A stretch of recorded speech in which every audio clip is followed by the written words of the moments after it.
Bonsoir et bon Ramadan à tous et à toutes. Merci de nous rejoindre dans votre émission. Dites-moi tout, docteur, à travers la première chaîne de télévision nationale. Toujours au Ramadan oblige. Premier dimanche du mois saint de Ramadan, les fidèles musulmans s'acquittent de l'un des 5 piliers de l'islam, notamment le jeûne. Il faut quand même dire que le jeûne doit nécessairement et obligatoirement rimer avec la santé, la bonne santé d'ailleurs, qui doit jeûner et qui ne le doit pas.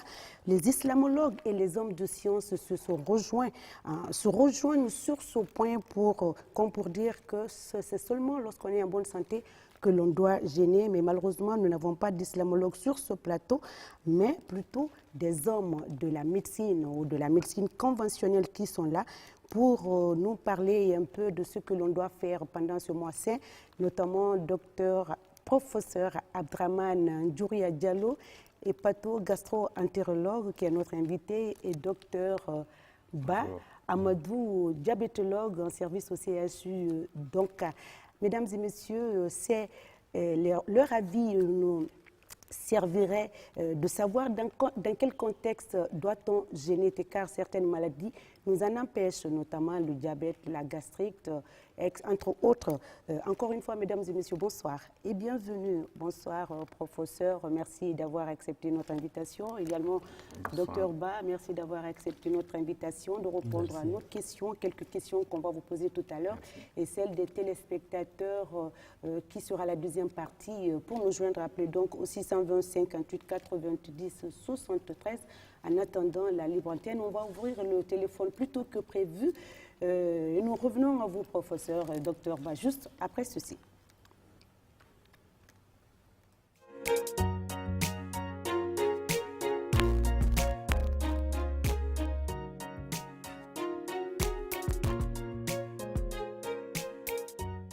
Retour sur le plateau du Dites-moi tout, docteur. 55 minutes pour parler de notre thème du jour, notamment spécial Ramadan, mais on a quand même choisi quelques maladies, le diabète avec docteur Ba et la gastrite ou la colopathie fonctionnelle. Professeur Ndjouria va nous en parler davantage tout à l'heure. Professeur, je commence par vous. Je disais tout à l'heure que vous êtes hépato-gastro-entérologue. Et c'est une discipline qui étudie les organes et leur fonctionnement. Voilà, les organes du ventre, et les organes intestinaux, et leur fonctionnement, et les moyens de les soigner. Docteur Ndjouria, ils sont nombreux ces organes, mais nous avons retenu l'estomac, d'où la gastrite ou la colopathie. Oui, c'est là-bas ça se passe. Oui. Alors, docteur, vous allez nous dire, vous allez nous définir ces deux maladies. Qu'est-ce que c'est la gastrite? Qu'est-ce que c'est la colopathie fonctionnelle? Merci bien de l'invitation. Bonjour à tous les téléspectateurs. Et d'abord, comme vous l'avez dit, le jeûne est une prescription divine, avec abstention de manger et de boire, renoncement à certains plaisirs. Alors, depuis 1439, 39 ans, le prophète bien-aimé nous a dit que jeûnez, vous aurez la santé. Donc, ce qui veut dire que le jeûne a beaucoup de mérites, et parmi lesquels les bénéfices au niveau du ventre. En effet, le ventre, deuxième cerveau de l'organisme, après le système nerveux central, pendant le jeûne, se régénère. Il se repose toute la journée, il repousse. La muqueuse de l'estomac, l'œsophage, des intestins repousse, donc se renouvelle. Et ce qui permet aux gastritiques et aux colopathes d'avoir une meilleure santé. D'abord la gastrite, comme vous le dites. La gastrite, c'est une inflammation aiguë ou chronique de la muqueuse de l'estomac. Mais il y a des gastrites de forme simple, il y a des gastrites un peu compliquées. Si par exemple on a ingéré du pétrole ou de la soude, ça c'est des gastrites de forme compliquée, avec complications, ne peut pas gêner. Mais simple gastrite, à un stress ou à l'Helicobacter pylori, une bactérie découverte en Australie depuis 1982. Donc on peut guérir la gastrite. Donc celui qui souffre de gastrite peut gêner, et d'ailleurs, c'est son médicament. Maintenant, il y a gastrite et gastrite. La gastrite des gens qui ne veulent pas gêner, ils ont eu une gastrite ou un ulcère depuis longtemps, depuis 20 ans. Cette gastrite est guérie. Maintenant, ils ont la mauvaise foi, ils n'ont pas foi en Dieu. Et c'est des Yeteba ou des Diakanké. Donc, eux, ils vont dire toute la vie, j'ai une gastrite. Donc, il y a gastrite et gastrite. Une gastrite qui ne guérit jamais. La gastrite, la vraie gastrite guérit avec un bon traitement. Et maintenant, ceux qui passent le temps à accuser la gastrite ou la colopathie, là, c'est autre chose. Vous avez parlé de la colopathie. Alors, la gastrite est associée à c'est quoi la colopathie? C'est une gastrite associée à une augmentation en longueur et en largeur du gros intestin. Là, pour qu'ils gênent, il faut un régime alimentaire que nous avons dégagé. Eux, ils ne supportent pas le manioc, le gombo, l'arachide, le beurre, mayonnaise, surtout le stress. Et c'est très important parce qu'on a dit c'est une abstention. Il y a des bienfaits spirituels. Le jeûneur ne doit pas s'énerver, il doit garder le calme, il doit être gentil. Donc, lui, quand il gêne, quand il gêne, il repose son côlon travaille moins, et on verra le régime tout à l'heure, ce qu'il ne doit pas manger, ce qu'il doit manger pour bien digérer. Docteur, j'ai vu quelque part que selon les études, selon plusieurs études d'ailleurs, les personnes souffrant de cette maladie, où elle est donc parmi les maladies la plus gênante de la vie quotidienne d'un individu qui souffre de cette pathologie. Pourquoi dit-on cela? D'abord, 50% de la population mondiale et 47% des Guinéens, d'après nos études. Nous avons plus de 43 000 malades que nous suivons, parce que c'est ce dolichocolon-là qui donne tous les symptômes bizarres, la fatigue, les douleurs musculaires, les maux de dos, ils ne supportent pas les aliments, ils ne digèrent pas, ils n'ont pas envie de manger, ils ne supportent pas les rapports sexuels, et ils ont des symptômes très bizarres qui les amènent et qui sont là. Malheureusement, quand le gros intestin augmente en longueur et en largeur, le dolichocolon ne revient jamais à la normale. C'est pourquoi ce sont ces symptômes-là très variés, des symptômes, le ballonnement, la constipation, cette douleur.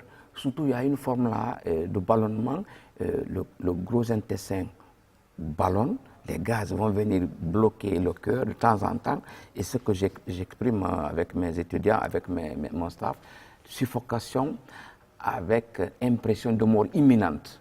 Et c'est pourquoi ils vont en cardiologie. Là, ils ne respirent pas bien. Ils ne respirent pas bien. Ils pensent effectivement qu'ils vont mourir. Ils sentent une masse dans le ventre. C'est le gaz. Vous savez, le côlon entoure comme ça le ventre. Donc, le cœur est là. Il y a un angle, comme on dit, splénique. C'est quand il y a les gaz. Ça vient cogner le cœur de temps en temps. Et on a des palpitations et on a envie, on pense qu'on va mourir. C'est ce que j'appelle suffocation avec impression de mort imminente. D'accord. C'est ça qui emmerde. Avant de revenir à vous, docteur Ba, professeur Ndjouria a dit tout à l'heure que la gastrite est une inflammation de la muqueuse de l'estomac.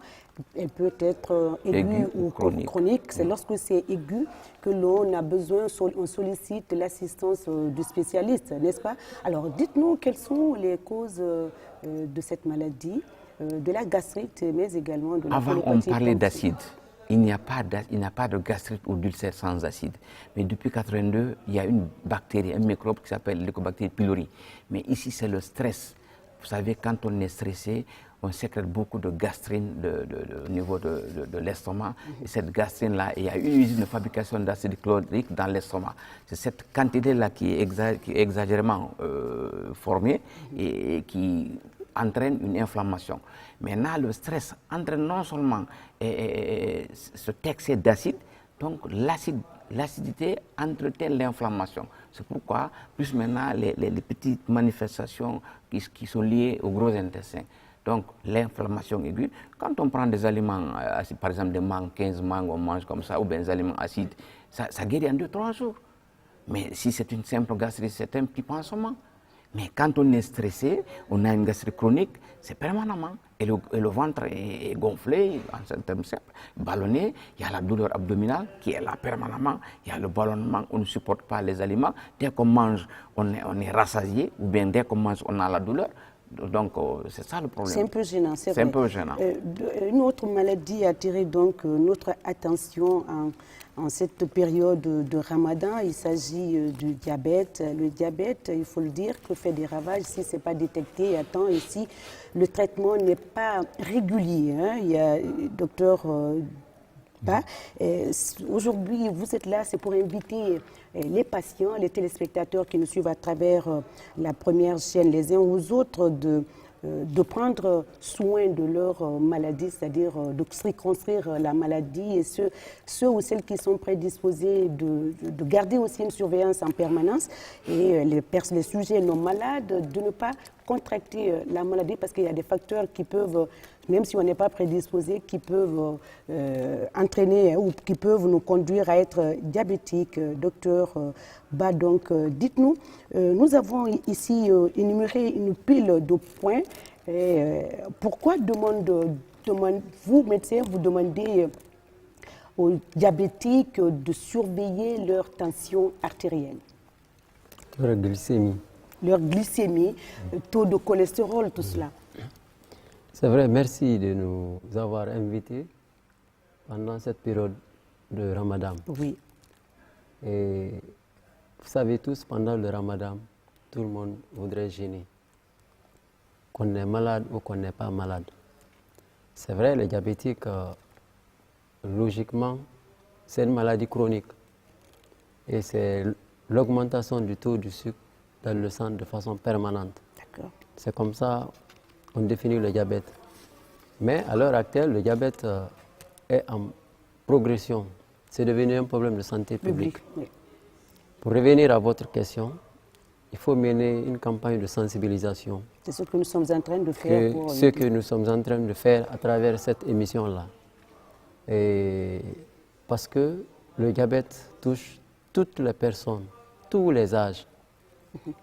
Donc, il y a le diabète de l'enfant, le diabète de l'adulte et le diabète de la femme en grossesse. Donc, c'est devenu un problème de santé publique. Maintenant, les facteurs prédisposants pour lesquels il faut insister, c'est surtout il faut surveiller le poids quand on est en excès de poids. Il faut éviter de manger gras. C'est tous les points que vous allez... Il faut éviter de manger gras. Et si tu es hypertendu, il faut surveiller la pression artérielle. Et il faut surveiller le taux de cholestérol. Mais en général, les diabétiques, ils vivent avec la tension en permanence élevée.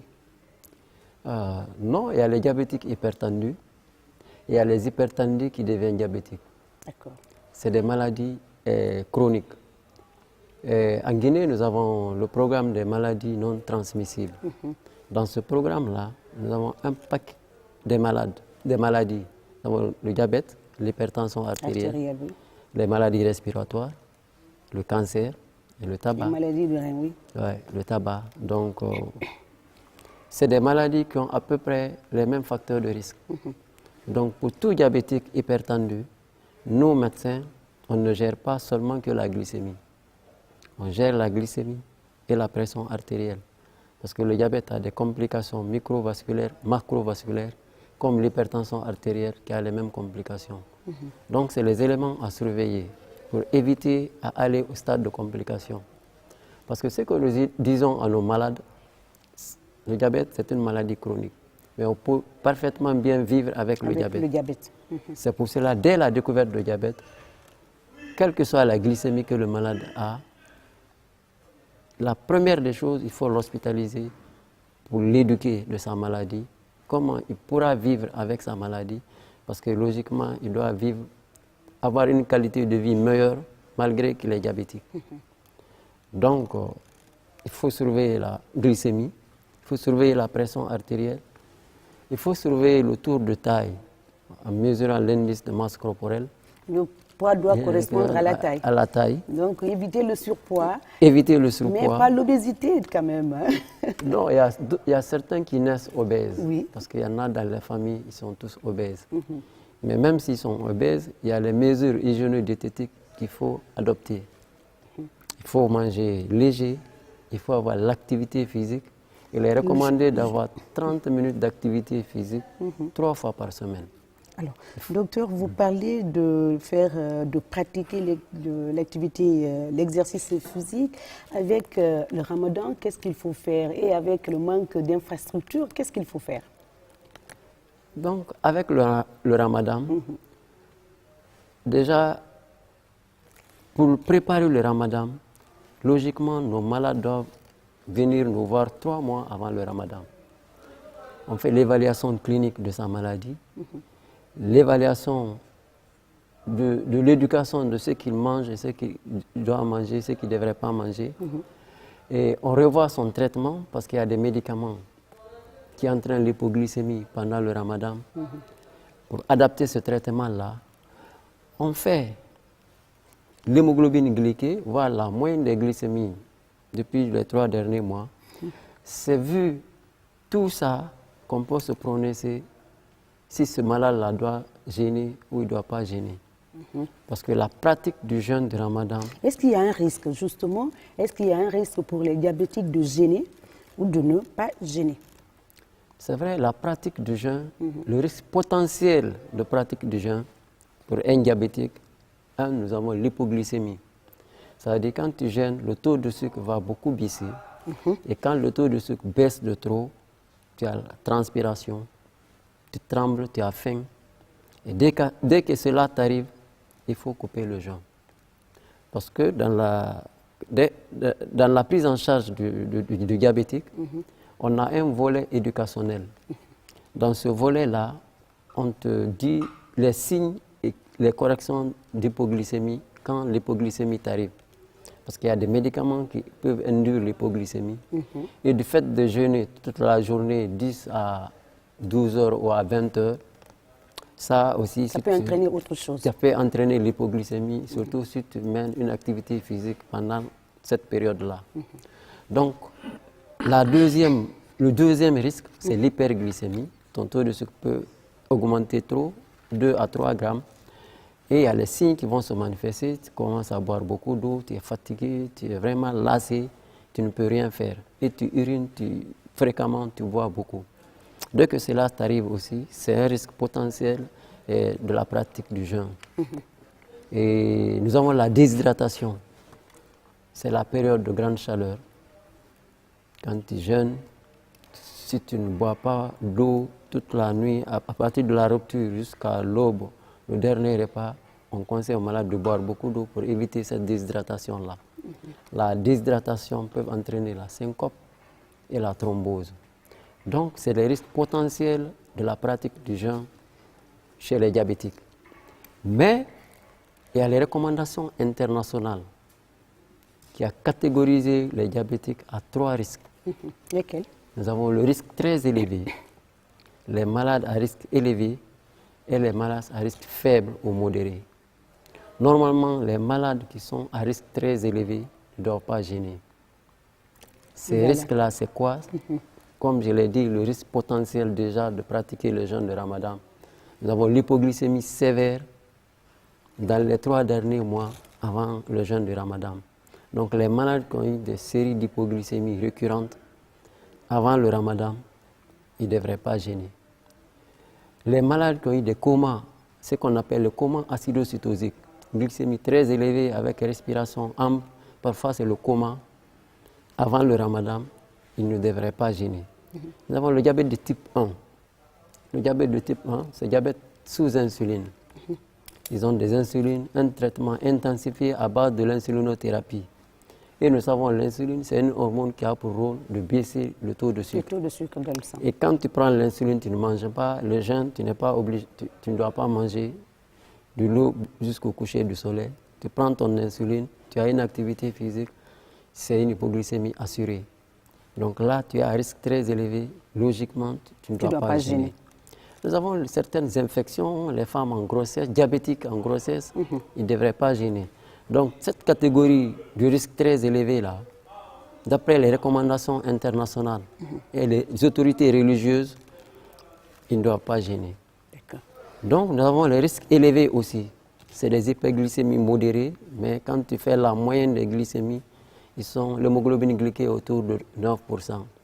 Nous avons les personnes qui ont des comorbidités, des complications vasculaires ou les personnes âgées vivant seules qui ont un traitement à base de l'insuline, quand il fait l'hypoglycémie, il n'y a personne qui puisse l'aider, ça peut être fatal.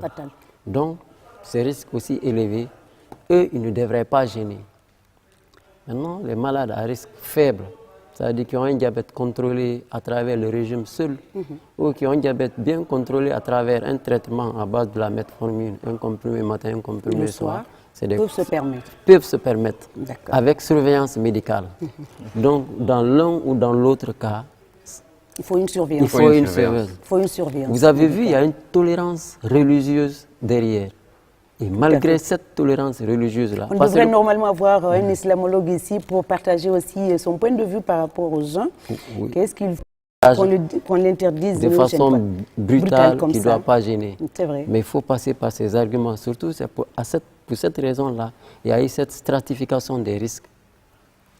Ce qui devrait gêner, ce qui ne devrait pas gêner. Peut-être avec les arguments-là, on peut dissuader certains qui ne doivent pas gêner. D'accord, pour éviter la mort, hein? Parce que si on peut l'éviter, il faut l'éviter. Docteur, professeur Ndjouria, on a parlé de la gastrite tout à l'heure, vous l'avez défini, et puis de la colopathie. Rappelez-nous un peu les facteurs, les facteurs de risque de cette maladie et les personnes à risque, mais également, c'est les trois questions que j'enchaîne en même temps pour ouvrir le téléphone, pour permettre aux téléspectateurs les symptômes également. La première catégorie des gens qui posent le diagnostic de gastrite à partir du piment, ou bien qui disent que mon grand-père avait la gastrite, je ne peux pas gêner. Bref, ceux qui ne veulent pas gêner. Sinon, la gastrite n'est pas compliquée. La gastrite, avant le ramadan, il faut consulter un spécialiste, avoir un bon traitement, suivre le régime alimentaire que nous donnons à nos malades. Et maintenant, s'il y a des gastrites liées à d'autres infections, par exemple, il y a des cancers avec gastrite, il y a des ulcères avec gastrite, il y a des gastrites compliquées, par exemple, quelqu'un qui a ingéré du pétrole, de la soude caustique, donc il y a une fibrose, il y a une sténose, une complication future, eux, ils ne peuvent pas gêner. Maintenant, les colopathes, il y a des colopathes à qui on a coupé le gros intestin, une partie du gros intestin, une hémicolectomie. Là, à partir de la chirurgie, quoi. Oui, la chirurgie, et pourtant, ce n'est pas recommandé. C'est pas recommandé. C'est pas recommandé au niveau international par l'Organisation mondiale de la gastro. Donc, ceux qui ont eu une hémicolectomie, ou ceux qui ont des problèmes très énormes, vraiment stressés, eux, ils n'arrivent pas, ils ont des dolichocolons qui sont là et ils ne supportent plus. Depuis des années, ils ont la douleur. Eux, vraiment, ils ne peuvent pas gêner parce qu'ils ne supportent pas les aliments. Dès qu'ils mangent, ils sont ballonnés ou bien ils sont constipés. Il y a des gens qui ont ou ils font la diarrhée aussi. Hein? Ouais? Ils font la diarrhée aussi quand ils mangent certains aliments. C'est l'alternance diarrhée-constipation, la colopathie. Mais il y en a qui ont la constipation de 20 jours jusqu'à un mois. Donc eux, ils font des vertiges. Ils ont une douleur abdominale, ils ont des problèmes. Donc, psychologiquement, ils sont au bord de la folie. Et sinon, la gastrite, ça guérit, nous traitons nos gastritiques. Et je l'ai dit ici une fois, nous traitons mieux les gastrites, les ulcères à Conakry qu'à Paris. Je l'ai dit parce que... Oui. Je l'ai dit vous êtes passé plus d'une fois dans cette émission. Parce que nous avons dégagé non seulement le régime alimentaire, mais il faut parler avec ces malades, il faut trouver le stress et l'éliminer. Une fois que vous éliminez le stress, il y a le régime, j'ai donné tout à l'heure les aliments. Il y a des aliments qui peuvent supporter. Les aliments, normalement, le matin, ils prennent du café, pas de beurre, pas de mayonnaise, mais un peu de fromage, bien du miel, bien corned-beef, comme on dit, de poulet. Surtout le miel. Le miel est recommandé. C'est recommandé, c'est dans le Coran. C'est Dieu qui le recommande. Et à midi, ils prennent une soupe sans manioc, sans igname, les feuilles de patates, sans gombo, et le soir manger. En fait, le colopathe déjeune comme un prince. Il prend le petit déjeuner de prince, le déjeuner de roi et le dîner de pauvre. À 19h, la bouillie. Un petit peu. Bouillie de riz local. Comment ça, je ne sais pas, le riz non étuvé, la langue nationale. Et c'est très bien, on verra dans le jeûne, quand le colopathe jeûne, et c'est qu'il va prendre Il coupe avec ça. Aujourd'hui, on va ouvrir le téléphone plutôt que prévu. La régie peut nous balancer le numéro directement, le 620 58 90 73. Je crois qu'il y a des centaines de personnes qui voudront peut-être poser des questions. Des patients qui souffrent de la gastrique, de la colopathie et du diabète également. Le 620, donc, le numéro est déjà affiché. Docteur, vous parliez des symptômes de la maladie, non? Les facteurs de risque de la maladie. Maintenant, on va parler du régime. Qu'est-ce que le colopathe qui doit manger quand il doit jeûner? Le colopathe, quand il jeûne, c'est son médicament. Même les gens qui ont l'ulcère peuvent gêner. Donc, d'abord, c'est le stress. Nous avons dit que quand le stress diminue, vous diminuez la production de l'acide dans l'estomac. Et quand le stress, le côlon, quand vous êtes énervé, vous êtes stressé, le côlon gonfle. Et quand il gonfle, vous avez des douleurs au dos, les flancs. Donc, beaucoup de gens consultent en neurologie. Donc, ils mangent. Ils évitent les aliments que nous avons dégagés là. Et le jeûneur, il doit couper. Il ne doit pas couper avec du guignan ou je ne sais pas quoi. Ou des boissons fraîches. Boissons gazeuses. Il va couper avec une date. C'est recommandé par le prophète bien-aimé. Et donc, 1 ou 3 dates. Cette date-là va travailler au niveau de la salive. La salive là, va donner la psyalline, le mucus pour bien mastiquer les aliments. Mais surtout, la date où le verre d'eau va ouvrir le sac gastrique. Quand on jeûne ou quand on ne mange pas, le sac est fermé. Donc quand vous faites la rupture, vous prenez une date ou un verre d'eau. Ne brutalise pas le corps. Avant la prière. Donc il faut manger quelque chose. C'est recommandé 3 dates. Mais un verre d'eau, ou même si c'est... Ou de lait. Ou de lait demi-écrémé. Pour les colopathes, parce qu'ils ne supportent pas le lait entier. Non seulement vous allez préparer la mastication par la salive, mais vous allez ouvrir le sac gastrique avec sécrétion des enzymes. Dieu a mis des enzymes dans le tube digestif. Ce sont ces enzymes-là qui vont digérer les protéines, la viande, les sucres, les lipides. Donc le sac va s'ouvrir et les enzymes seront sécrétées. Dès que l'aliment, après la prière, vous mangez, vous allez bien digérer vos aliments. D'accord. Bon, l'appel est parti, allez-y. Je peux continuer. Donc le colopathe doit rompre son jeûne avant la prière. Ne pas inonder. Dès qu'il prie, ne pas manger, remplir son estomac. Comme le prophète Mohammed a dit, il faut prendre un tiers, diviser l'estomac en 3. Un tiers l'aliment, un tiers l'eau, un tiers l'air. Mais l'air là est déjà là-dedans, c'est la poche air gastrique. Donc vous mangez un peu, vous prenez un verre d'eau, vous allez à la prière. Vous revenez à 21h, vous mangez, vous vous rassasiez, mais à 4h, 4h30, absolument, il faut manger quelque chose. Prendre une tasse de café, comme il l'a dit, il faut prendre de l'eau, suffisamment d'eau à 4 heures. Et ne pas manger un seul repas à 19h, à 21h, à 4 heures du matin, selon vos possibilités, hein, mais ce n'est pas recommandé. Allô? Bonjour. Oui, bonjour. Bonsoir, messieurs. Oui, ça va? Très bien. Votre nom et d'où vous nous appelez? C'est la D'accord. Vous avez une question pour les invités?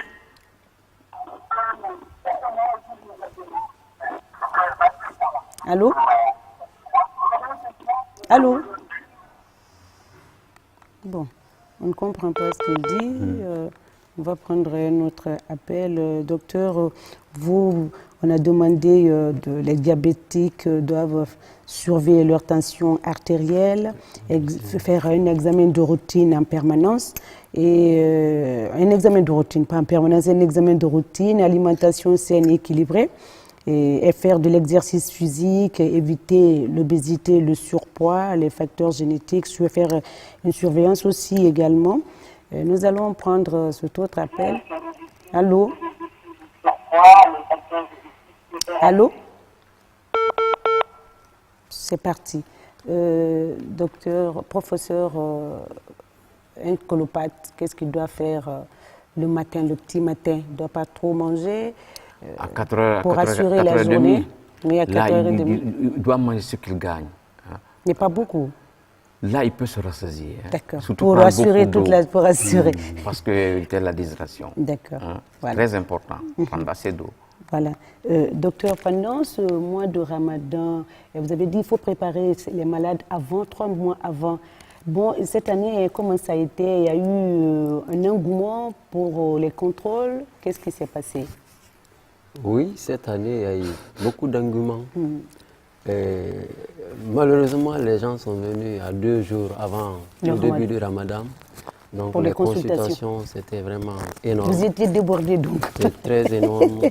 Mais malgré tout, on a pu s'en sortir. Vous avez assuré. Parce que les diabétiques, en général, les diabétiques qui viennent nous voir, c'est des diabétiques éduqués. Ils savent leur diabète. Déjà préparé. Déjà préparé. Parce que l'année dernière, avec la Fondation Diabète et le service de diabétologie, dirigé par le professeur Nabi, on avait eu des séries de formations et d'ateliers avec les religieux et nous, les professionnels de la santé, et avec les malades.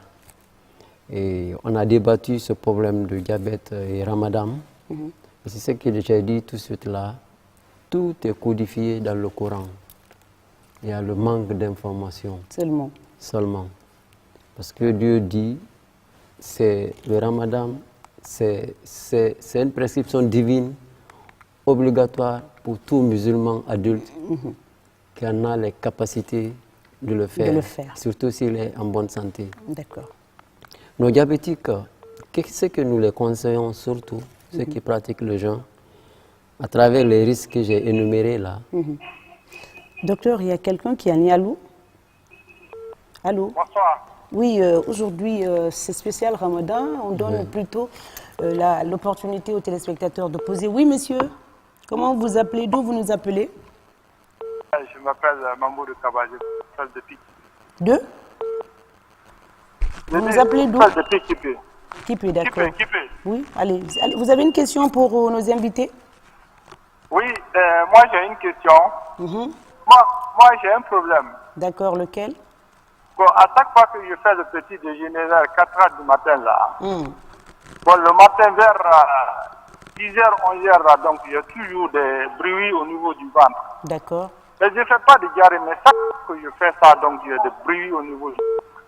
Bon, mais quand même, je ne fais pas de diarrhée. Oui, j'ai compris la question. Bon, il a compris, hein, le spécialiste est là. Oui, monsieur, je pense que vous programmez très mal le repas. Certainement, vous faites la rupture avec du djinjan, ou bien vous remplissez. Attendez, vous savez, les liquides s'éliminent en 30 à 1 heure. Les sucres en 2 heures. Mais les aliments riches en graisse ou trop sucrés augmentent la viscosité au niveau de l'estomac. Donc, s'il remplit son estomac à 19 heures, jusqu'à 1 heure du matin, 2 heures du matin, après 6 heures, la digestion n'est pas encore terminée. Donc, s'il mange à 4 heures, déjà la digestion n'est pas terminée. Il rajoute encore. Il faut qu'il coupe, lui doit être colopathe, il doit avoir une gastrite. Il faut qu'il mange un peu au crépuscule, il coupe un peu, il ne remplit pas l'estomac, il va faire la prière, il revient, il mange, mais il doit se méfier du manioc, gombo, le régime que nous avons cité. Mais à 4 heures, s'il doit manger de riz, il ne doit pas manger trop de riz. Il doit manger modérément. S'il a déjà mangé de riz à 19 heures et à 21 heures, il ne doit pas manger beaucoup de riz à 4 heures du matin. Il faut qu'il revoie son régime alimentaire et les aliments, qu'il évite les jus ou bien les aliments trop riches en graisse. Parce que les aliments là sont éliminés à l'estomac à partir de 6 heures.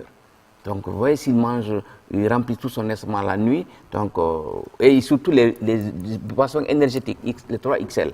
Non, il y en a plein, de boissons énergétiques. Oui, docteur Ba, vous avez envie de rajouter quelque chose? Oui, pour les diabétiques, spécifiquement pendant cette période de Ramadan, l'alimentation est répartie entre le souhour, la rupture, l'iftar, et le déjeuner de l'aube. Ils doivent avoir 2 à 3 repas quand même. Ils font la rupture avec quoi? Comme l'a dit le professeur Duria, il faut commencer par un liquide, soit c'est de l'eau, soit c'est du lait. Après, rajouter 1 ou 2 dards. Parce que les diabétiques, pendant la période du jeûne, à la fin, ils se trouvent en hypoglycémie. Donc les dards, c'est des sucres. Ça augmente un peu le taux de sucre avant de couper. Maintenant, ils coupent avec un repas avec des féculents. Parce qu'il y a des sucres, mais c'est à libération prolongée. Et il doit prendre un fruit après chaque repas. Et puis, il doit s'hydrater beaucoup la nuit, 1 à 2 litres depuis le petit matin. Mais le problème spécifique chez le diabétique, il doit prendre son repas de sourd, c'est-à-dire le repas de l'aube, le plus tard possible. Vers 3h30 comme ça? Non, pas plus tôt. Plus tard. Plus tard. Mais on a dit on doit couper, c'est jusqu'à 5h13. 13. Oui, jusqu'à 5h13. Donc 4h, 5h moins le quart. Parce que les diakangués, vous êtes, ils vont ils mangent jusqu'à 6h. Donc, parce qu'il y a certains malades qui disent, moi, une fois que je mange à 0h, c'est bon. C'est pas bon. Il y en a qui ne mangent pas aussi, ils ne supportent pas le ventre. Allô? Allô? Voilà. Donc, nous encourageons les légumes, beaucoup de légumes aussi. De fruits aussi. De fruits. Professeur, vous dites qu'il faut nécessairement manger le petit matin à 4 heures. Il y en a qui ne supportent pas. Ils prennent un verre d'eau, ils prennent de l'eau. Il faut boire quand même. Il faut boire, mais je pense qu'une tasse de café, du thé, ou du lait demi-écrémé. Demi-écrémé. Parce que 60% des Africains ne supportent pas le lait entier. Mais le colopathe ne supporte pas le lait entier. D'accord. Donc le monsieur qui va appeler tout à l'heure, certainement il prend du lait, parce qu'il y en a aussi qui prennent le lait. Donc il faut qu'il revoie. Son régime alimentaire. Très important. Et comme il l'a dit, le docteur Ba, il faut prendre un fruit. Les fruits, surtout les gens constipés. Quel genre de fruits vous recommandez, docteur Ba? C'est le diabète, c'est les fruits simples. Orange, une orange après chaque repas, ou une banane, ananas. Une pomme. D'accord. Si c'est Chez nous, non, ils ne supportent pas toutes les bananes. Voilà. Chez nous, ce soit la papaye, pastèque, ananas. Et si ce n'est pas la période, professeur, on fait quoi? Orange? Bon, si l'orange est douce, si c'est amer, ce n'est pas bon. Les gens ne supportent pas l'orange amer. Donc c'est très important. Et si c'est du jus d'ananas, non glacé, mais de l'eau un peu fraîche. Et jus de fruits nature? Oui. C'est bon. Nature. Voilà. Mais juste ananas, pas de mangue aussi. Les gens ne supportent pas le mangue. Et il faut se méfier aussi des mangues actuellement bouillies. Ça réveille les colopathies actuellement. Les mangues bouillies là, avec huile ou non huile rouge, ça réveille. D'accord. Allô? Allô? Allô? Docteur Ba, qu'est-ce que vous recommandez à ceux qui nous regardent pendant ce mois de Ramadan, qu'ils soient diabétiques ou non, ou prédisposés? Mais avant, aujourd'hui, on donne la latitude aux téléspectateurs. Allô? Allô? Oui, oui, bonsoir madame. Oui, comment vous allez? Allô? Bon, vous pouvez continuer, c'est parti. Ce que je recommande, surtout aux diabétiques qui jeûnent, c'est de ceux qui ont des traitements à base des comprimés metformine, qui ne créent pas l'hypoglycémie. S'ils ont 2 comprimés à prendre, qui prennent le dernier le comprimé dès après la rupture. Quand ils ont fini de manger, ils prennent leur comprimé. Et s'ils veulent pratiquer l'activité physique, qu'ils le fassent après la rupture du jeûne. Ils ne peuvent pas faire l'activité physique avant la rupture. Pendant qu'ils sont à jeûne. Déjà, sinon, le risque potentiel, c'est l'hypoglycémie. D'accord. Et il faut encourager de prendre les légumes, beaucoup de légumes la nuit, et boire beaucoup d'eau surtout, parce que je l'ai dit, on est dans une période de chaleur. On avoisine 32 degrés, 33 degrés, et quand tu gênes, la chaleur, c'est la déshydratation. Donc, il faudrait beaucoup boire la nuit. D'accord. Oui. Allô? Allô? Oui, bonsoir Bonjour, madame. madame. Oui, comment vous allez? Allô? Bon, malheureusement, les gens appellent. Professeur, vous recommandez quoi aux colopathes de jeûner dans le calme, couper avec une date ou un verre d'eau, manger à 19h après la prière, soit la bouillie de riz local, ou ce que vous appelez l'afidi ou foutier avec le riz tuvé, sans gombo, manger à 21h à sa faim, prendre quelque chose à 4h30, garder le calme, ne pas cracher. Le jeûneur ne doit pas cracher. Les crachats représentent 1,5 litre de liquide de l'organisme. Quand vous crachez, non seulement vous perdez de l'eau, vous serez déshydraté, fatigué, et vous allez contaminer l'entourage si vous avez la tuberculose ou d'autres maladies pulmonaires. Ne pas cracher, ne pas dormir, c'est recommandé de faire une activité, mais ne pas commencer une activité forte pendant le ramadan, pendant le jeûne. Donc, de faire une activité normale, ne pas dormir, au lieu de discuter sur Barça et Real, lire le Coran, le comprendre, l'appliquer, être gentil. Professeur, ça distrait aussi. Hein? Oui, mais non. C'est une prescription, on te dit, le Coran est descendu pendant ce mois, il faut l'étudier, il faut le comprendre, surtout l'appliquer. Moins de rancune, moins de haine, moins de stress. Et cela est très important au cours du jeûne du mois de Ramadan. Voilà, et professeur, lui, il dit, on ne raconte pas n'importe quoi. Allô? Allô? Allô? Oui, allô? Oui, bonsoir, messieurs. Bonsoir. Votre nom et d'où vous nous appelez? C'est Mamadou Pété Diallo, je vous appelle de Ata.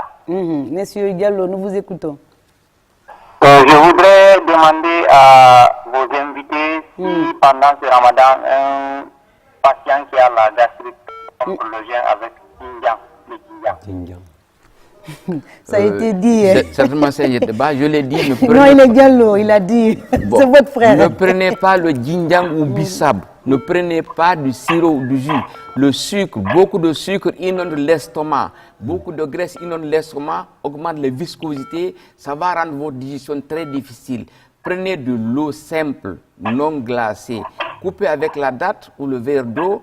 Coupez, mangez de ce que vous appelez la bouillie de riz locale, maro sogera ou c'est pas rosa.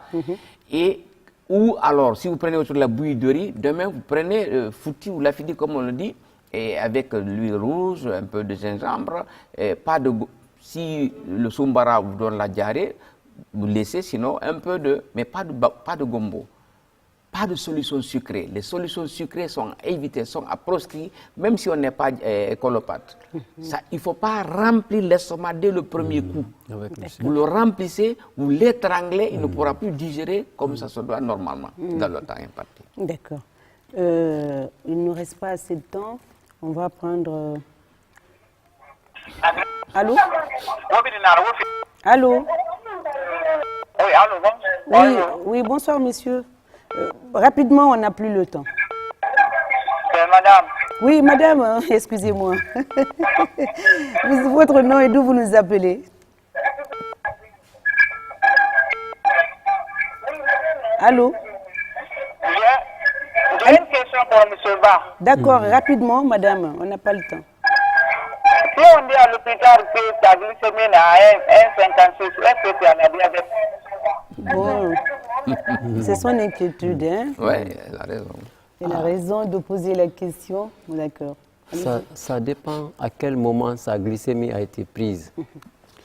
Dans les critères de définition de diabète, c'est quand tu as une glycémie à jeun supérieure à 1,26, après 8 heures de jeûne, supérieure à 1,26, 2 reprises, on peut dire que tu es diabétique. Ou tu as une glycémie aléatoire prise dans n'importe quel moment de la journée qui est supérieure à 2 grammes avec signes cliniques de diabète. Tu bois beaucoup d'eau, tu urines, tu es fatigué. Là, on peut dire que tu es diabétique. Pour le cas de madame, je ne sais pas dans quelles circonstances ça a été prise, mais elle n'a qu'à venir nous revoir à jeun de façon tranquille. On va confirmer ou infirmer son inquiétude. Je crois que c'est fini, on doit clôturer, mais moi je voulais prendre ce temps. Allô? Allô? Allô? Oui, rapidement, vous avez une question? Oui. Allez-y. Oui, messieurs, allez-y rapidement. quand on c'est ça vous donner. Oui, posez-la vite, on a fini.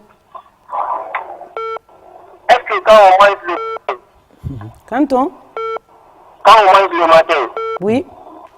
après la prière, tu peux continuer?